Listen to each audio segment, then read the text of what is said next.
it's very nice to be here, and it was also great because I'm kind of within the neighborhood, at least a few miles away, and it was nice to be able to zip over here in 5 minutes.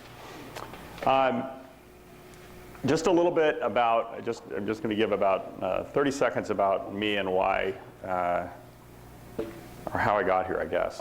You know, I grew up in Spokane, Washington, son of a physician, and went to college, and I was, during college I decided I really wanted to become a lawyer, and went to law school, and then came back and worked in a law firm for 6 years. And when I came to that law firm, I really thought that I would be a lawyer the rest of my life. I would become a partner in that firm, and life would be a wonderful thing. And that up in Seattle, actually. And now I'm doing this. And I would never have guessed it. I never aspired to it. But the Spirit moves in unique ways. And I guess it was just following that path that I didn't know that I had that led me here. But I will say this, that I've never felt personally such a sense of mission in my life as I have over the last particularly 4 years since I have been at the helm of Regence. We exist with a healthcare system that, while it has tremendous potential, is fundamentally broken, in my view. The business model, the economics of it, actually causes really good people in all walks of the healthcare sector who went into the business and are in the business for all the right reasons to actually produce less than optimal results. And my mission in life, and it really will take the rest of my life and probably beyond that, but I'm certainly going to, is to fundamentally transform this system. And that I believe our company of 3 million members is a great place to do that. I've always believed in the heart of the West and the sense of adventure and the sense of courage that imbues who we are. And I believe that together we can do this, and we must. And I think we owe it to our children and to our grandchildren to have a system that is more sustainable, more just. And so what I've been doing the last 4 years and will continue to do is starting within our company, changing our culture and working out throughout the community and throughout the United States to help change the culture in healthcare from one that is primarily a control paradigm, which I think does not bring a lot of value, to one that is a value-based paradigm. So that's just the context of what I do and why I get up every day and why I love having the opportunity to be in groups of people like you. But I'm not here to talk about that anymore.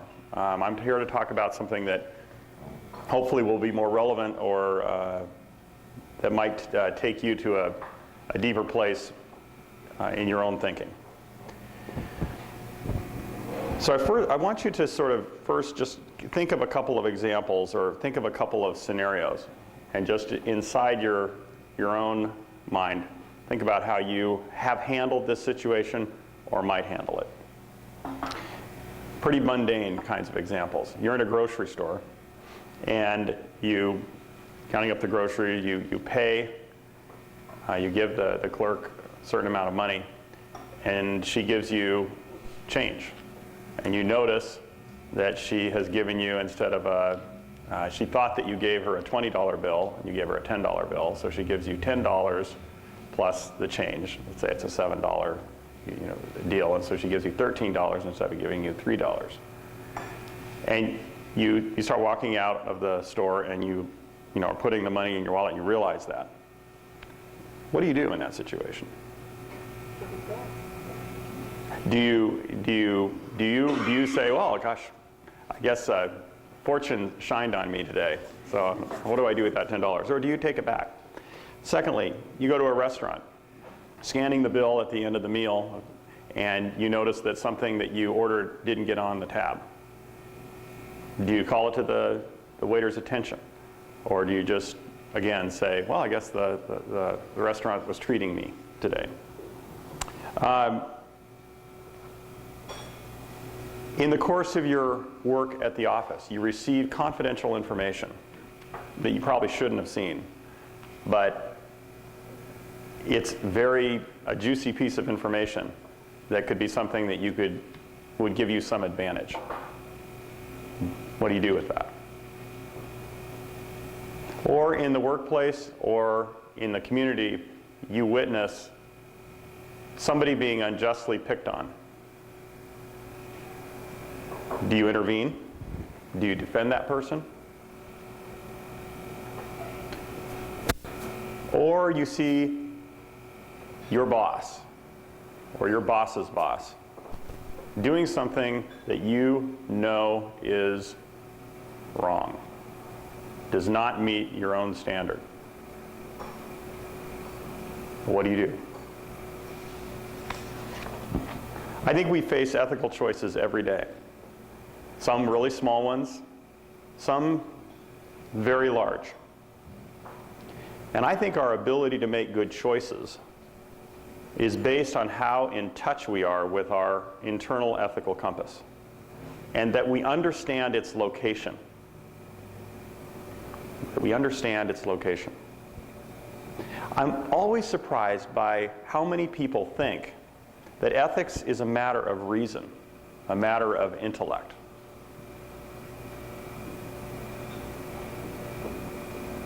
I actually think it's not a matter of reason. Reason plays a role, but it's primarily a function of the heart. Let me talk about that for a minute. I think the mind is kind of a funny thing. Have you ever thought about how you can rationalize almost any behavior? Stupid rule. Whoever came up with that as justifying the reason for breaking it? I did it to help my company. The Robin Hood rationale. It's how we do things here. It's how the game is played. I guess I just better play it because that's the most expedient way to make sure I can get through what I need to do. Or, she's doing it. I guess it's okay. I think only a well-trained heart has the capability to weather the storm of relativity and rationalization, which is the stuff of an ungrounded intellect, ungrounded in the heart.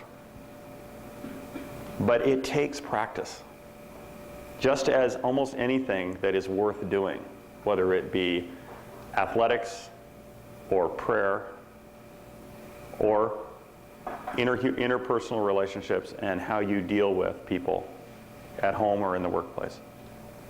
And I think it's the little decisions that you make along the way that seem so mundane and so relatively harmless, shall we say, that actually makes you able to make the tough calls when they come down the pike. I think you all are here because you care enough to be thoughtful about this subject or many subjects, and I congratulate you on that. But you most likely work within an organizational context. So what makes and maintains an ethical organization? And what creates a culture that literally does not allow bad seed to take root? There's been much written about this. And I've had plenty of opportunity to meditate upon this surprisingly difficult and complex question. Now, we see a lot of strategies that companies like yours and mine employ. The first one would be, let's have a robust ethics and compliance program. How many of you are in companies that have an ethics and compliance program? Okay, most of you. And they all have a very good code of conduct. And how many of you actually read the code of conduct? Well, that's pretty good. Maybe a few fewer. And what those programs are about, they're about a code, They're about enforcement of the code, they're about education, and they're about auditing. Nothing wrong with that. Necessary, but not sufficient. Perhaps you may or may not know that a couple companies that had great codes of conduct and very robust ethics and compliance programs. Enron, WorldCom, United Healthcare, just to name 3. So then what's another strategy?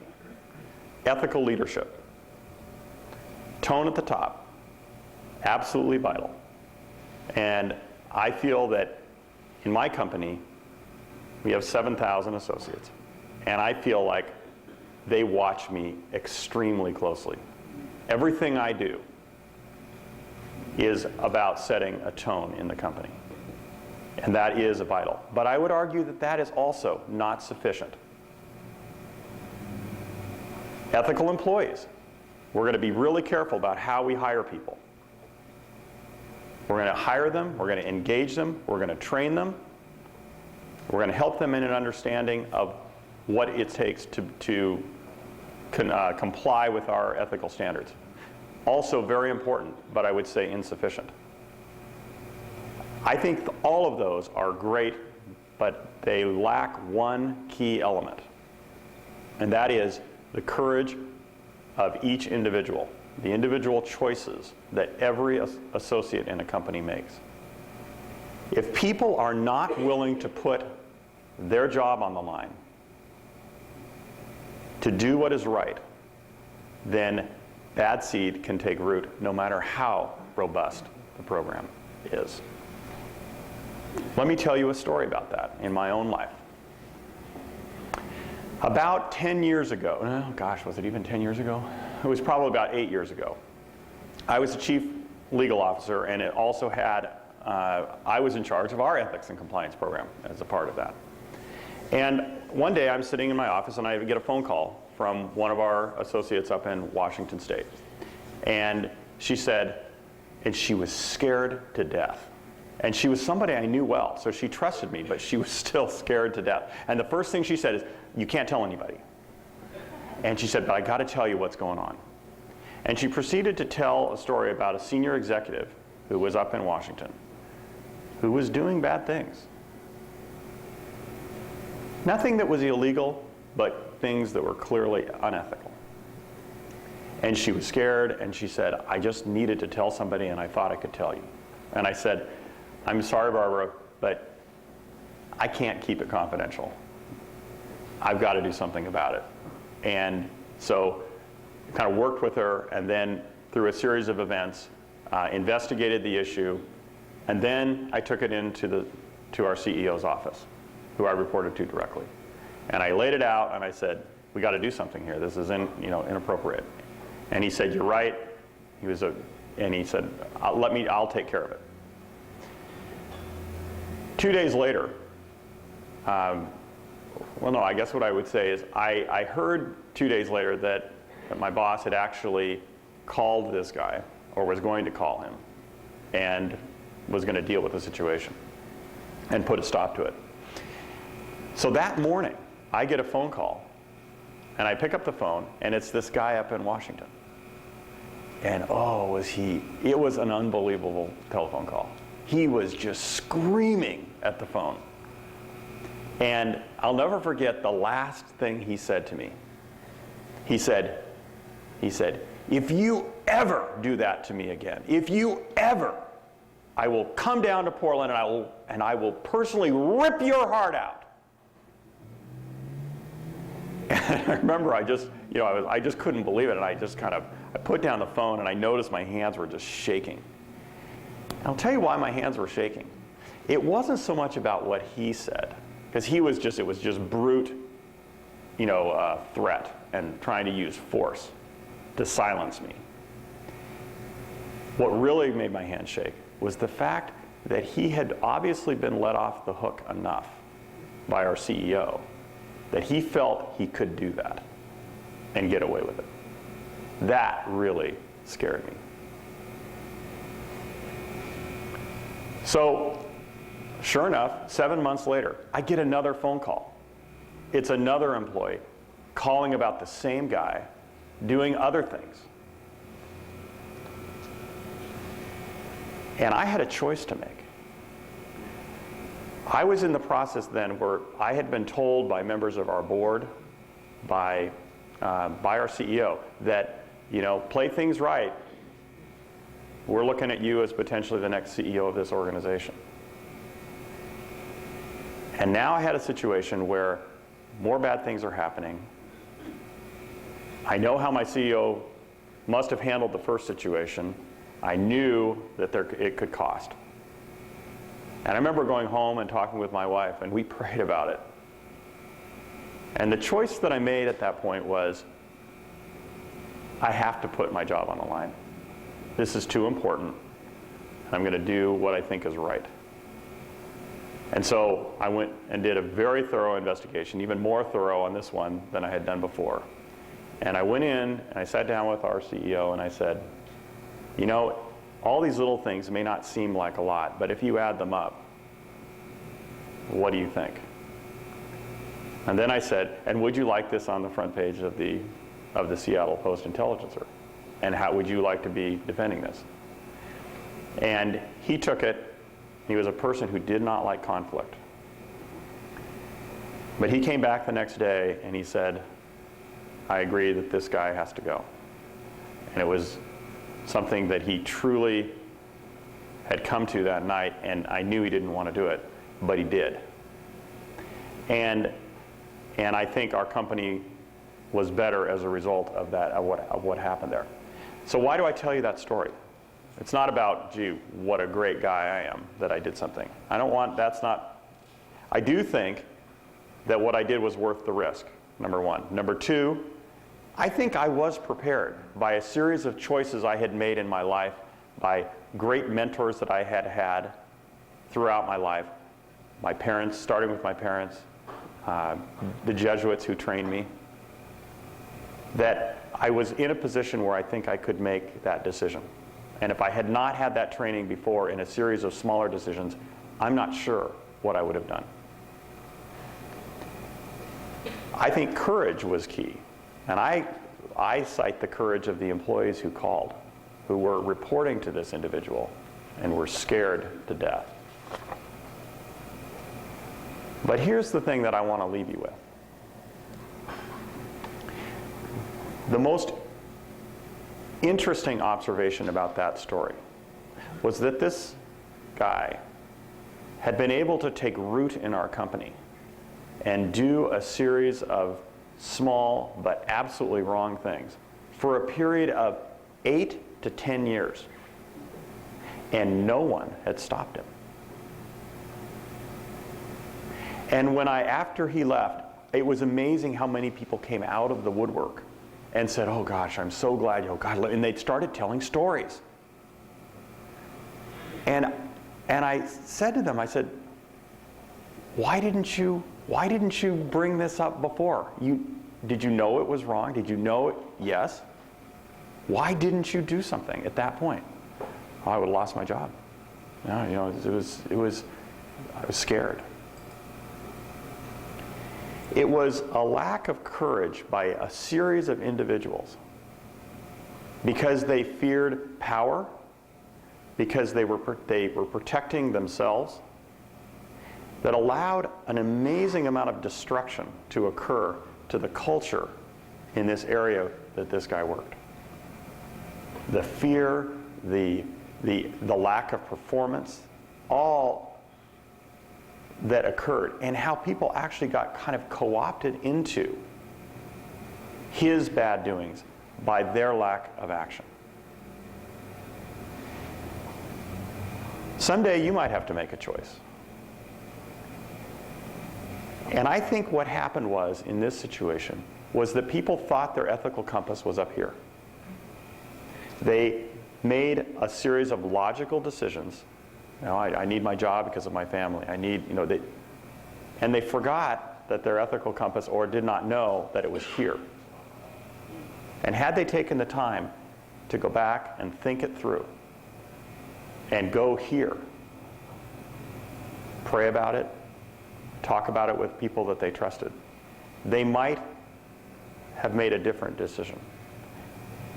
And so what I do in our company is we work very, very hard at reinforcing and helping people understand where their ethical compass actually is, and helping them go play through scenarios, and so that our ethics and compliance program isn't about a program or about a code and enforcement. It's about creating a sense of courage in people, so that if somebody comes into our company, and a company of 7,000, guaranteed that there will be people who come in who do not, try as we might in our hiring practices, try as we might in our training practices, will not share the values that we share. And the real thing that gives me at least the ability to sleep at night is that I believe that we have a critical mass of people in our company who have the courage to stop somebody who will put their own job on the line,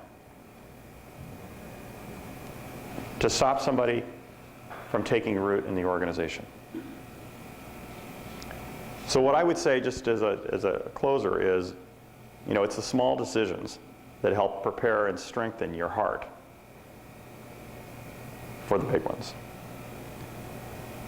That I believe that if we focus on being a person that is more than for ourselves, if we focus on a will to service as opposed to a will to power, that it puts us in a much better position to see to be in touch with our ethical compass. It's almost a natural flow that takes you there. And that at the end of the day, what truly makes a leader, and I think leaders exist at any level in the organization. I have no idea if you guys, how many of you hold positions of leadership, but I would say it doesn't matter. That what makes you a leader among people that you are with is your ability to display courage in moments of truth, and then help others around you grow in that courage as well. And finally, I would say one thing that is very helpful is having a mentor, a person that you trust, that you can talk to through those kinds of issues. So what I would say is just keep consulting and working on your ethical compass. It's worth the effort. So let me ask you a couple questions, if I may. Turn this into the audience participation part of it. Have you ever, any of you, been in a situation that you've had to make that kind of a choice in the workplace where you thought it could cost you? And would you be willing to share it with others? I saw people nodding until I said, would you be willing to share it with others? And everyone got really quiet. It was like all of a sudden they're shrinking under the tables. She had her hand up first, and then I'll come back to you. Mine's kind of a clarification question. Sure. Because you specifically mentioned that whatever this person was doing was not illegal. And so then, to me, that is like, okay, this is going to be difficult. How so? What was it difficult to decide that you just emphasized again and again that what he was doing was wrong, but it wasn't illegal? Yeah, I mean, I think that is the difficult question, because if it was illegal, God, that's real easy. You know how to deal with that. Much harder is the insidious nature of it. It was a series of little things that were clearly where this person had their priorities wrong, where they were using, and then they would use people in the company to screen what they were doing, and in a sense, just create a circle of justification. Well, I've got this whole system of people doing this, so therefore, trying to kind of just hide. Of course, he was the leader of this organization. So I think it is hard, but I guess my view would be, if you're in touch with your ethical compass, you'll know. You'll know that it's wrong, and you'll know that, I think it was it Shakespeare? By the pricking of my thumbs, something wicked this way comes, where you just feel something, that's a time to take action. That's the time to at least be curious enough to say, I need to look into this further.